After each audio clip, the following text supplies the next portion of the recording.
Do you remember the motorcycle that first made you fall in love with riding? If you grew up in the late 60s or 70s, chances are it's on this list. Today, these little Japanese motorcycles have become some of the hottest collectibles in the hobby. So whether you're building a collection, looking for the perfect swap meet pit bike, or simply chasing a little nostalgia, here are my picks for the 10 small Japanese motorcycles every collector should own.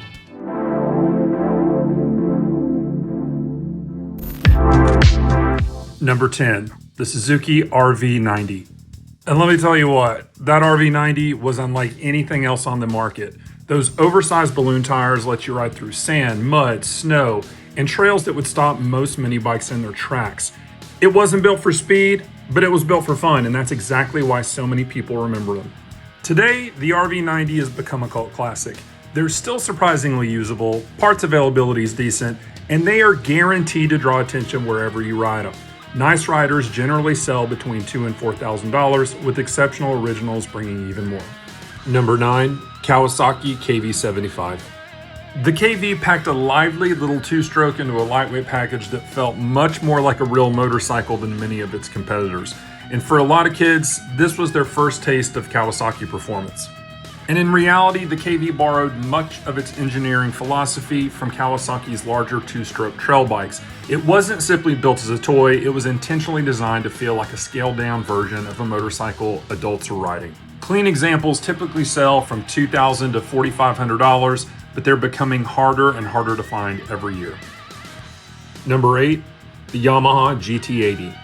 The GT may have been one of the best all-around beginner motorcycles of the 70s, as Yamaha's dependable auto-lube oil injection meant no pre-mixing gas, while the smooth power delivery made it easy for beginners and still entertaining for experienced riders. And to follow up on that last point, the auto-lube system was so reliable that many collectors today still prefer keeping it completely original instead of converting to pre-mix, because when maintained properly, it remains one of the most dependable oil injection systems ever built.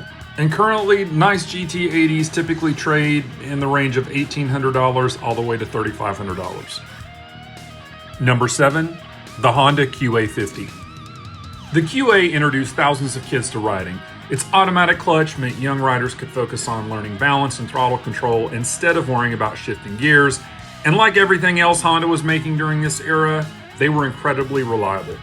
And a lot of people don't know this, but despite looking almost identical from year to year, Honda quietly made numerous small improvements to the QA50 during its production run. And if you know what to look for, details like decal, seat design, and controls can help identify the production year almost at a glance.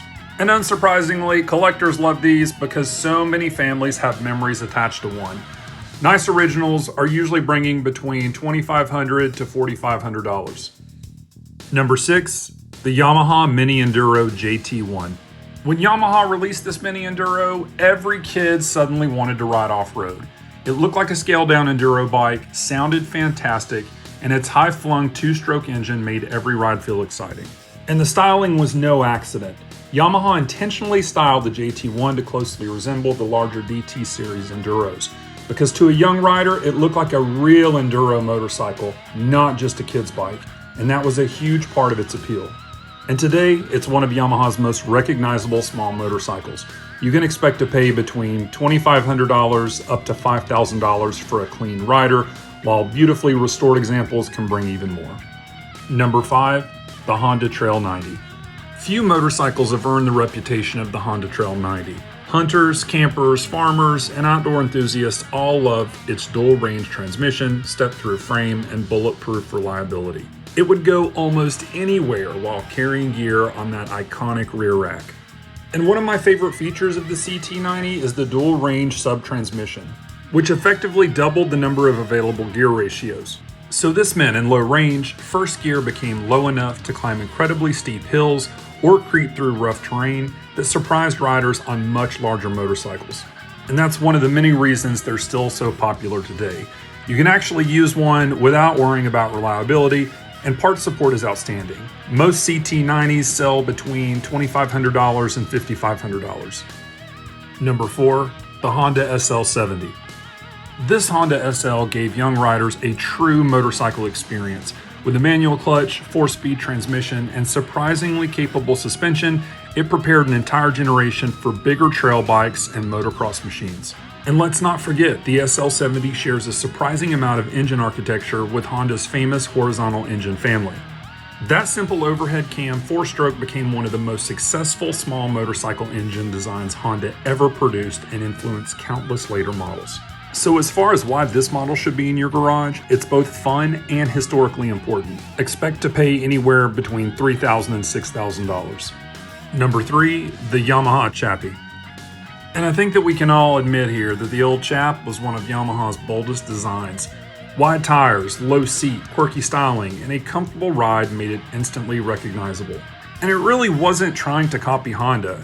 It carved out its own personality. And depending on which market you were in, some Chappies were offered with features like an automatic clutch or even a dual range transmission. Yamaha wasn't afraid to experiment with different versions around the world, making the Chappy family far more diverse than many collectors realize. And that quirkiness has made it highly collectible today. Clean models generally sell from between $1,500 all the way up to $5,500.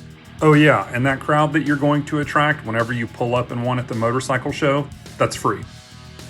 Number 2, the Honda CT70. It's really hard to overstate just how important the CT70 was. Introduced in 1969, it became the mini bike of America. The folding handlebars, the semi-automatic transmission, the rugged 4-stroke engine, and timeless styling made it as enjoyable for adults as it was for kids. It could be number 1 on this list, as it's arguably the most collectible Japanese mini bike ever built. Parts are everywhere, clubs are thriving, and values continue to rise. And if you come across one, the very first 1969 K0 models featured numerous one-year-only components, including unique handlebars, seats, and frame details that make authentic K0 restorations significantly more valuable than later versions. Expect to pay anywhere from $4,000 to $7,000 for a nice rider, while early K0s regularly go into the 5-figure mark. Number 1, the Honda Z50 Mini Trail. If there was ever a motorcycle that created lifelong riders, this is it. The Honda Z50 wasn't just transportation, it was freedom.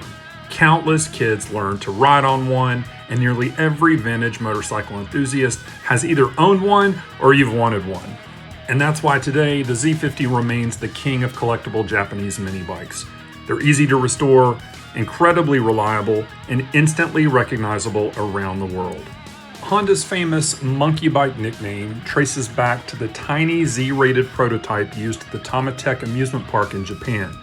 Adults look almost comically oversized while riding them, like monkeys on little motorcycles, and the nickname pretty much hung around ever since. Nice examples typically sell between $3,000 to $6,500, while early K0 models in original condition can easily exceed $10,000. So yeah, more than 50 years later, it's still the little motorcycle every collector wants in their garage. Okay, so what did I get right? And what did I miss? Let me know what your number 1 small Japanese motorcycle would be down in the comments. And if you enjoy vintage motorcycles as much as I do, I'd appreciate you subscribing or just joining the conversation. Thanks for watching. I'll see you on the next one.